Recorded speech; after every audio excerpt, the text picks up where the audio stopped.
আপনি কি জানেন বাংলাদেশও যে কাউকে আকাশ থেকে নামাতে পারে, এমনকি দরকার হলে সমুদ্রের গভীরেও পাঠাতে পারে।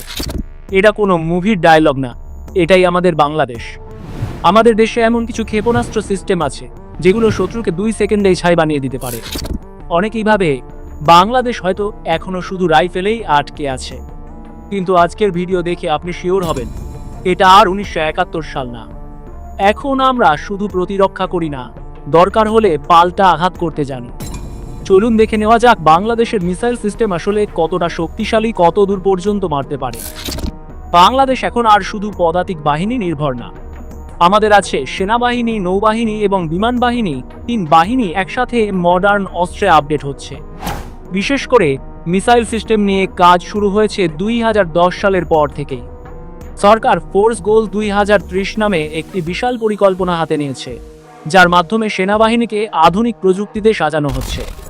এখন চলুন এক এক করে দেখে নেই কোন মিসাইল সিস্টেম বাংলাদেশ এখন ব্যবহার করছে। বাংলাদেশ আর্মি এখন শুধু মর্টার আর আর্টিলারি নিয়ে বসে নেই। আমাদের আছে OTR-20 এর মতো ট্যাকটিক্যাল ব্যালিস্টিক মিসাইল। যদিও অফিসিয়ালি এটা নিশ্চিত করা হয়নি, তবে কিছু সূত্র মতে বাংলাদেশ এটি একসময় টেস্ট করেছিল। Guided multiple launch rocket system, চীনের তৈরি WS সিরিজের কিছু উন্নত ভার্সন আমাদের হাতে এসেছে, যা 100+ কিলোমিটার দূরত্বে আঘাত হানতে পারে। অ্যান্টি ট্যাঙ্ক গাইডেড মিসাইল, যেগুলো দিয়ে ট্যাঙ্ক গুঁড়িয়ে ফেলা যায় মুহূর্তে। বাংলাদেশ নৌবাহিনী আরও এগিয়ে। আমাদের রয়েছে C-800NT শিপ মিসাইল।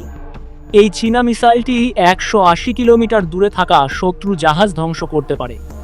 এসব Y-400 টেকনিক্যাল মিসাইল সিস্টেম, যেটা একসাথে 2টা 400 mm মিসাইল লঞ্চ করতে পারে দূরত্ব 200+ কিলোমিটার পর্যন্ত।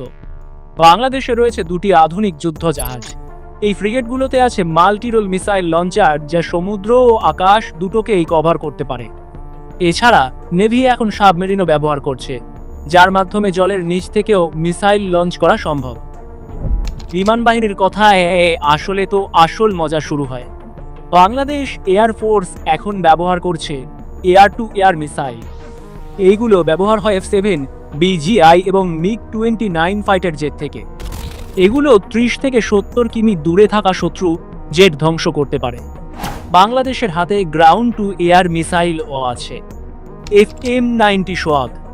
শর্ট রেঞ্জের এই এয়ার ডিফেন্স মিসাইল 15 কিলোমিটার পর্যন্ত আকাশে আঘাত হানতে পারে।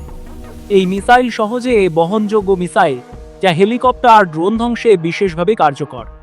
বাংলাদেশ এখন স্মার্ট ওয়েপন সিস্টেম, স্যাটেলাইট গাইডের মিসাইল, ড্রোনভিত্তিক প্রিসিশন মিসাইল স্ট্রাইকের দিকে আগাচ্ছে।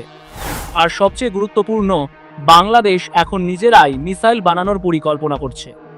আমাদের মিসাইল সিস্টেম এখন দক্ষিণ এশিয়ার মধ্যে অন্যতম নিরাপদ ও পরিপাটি গঠিত।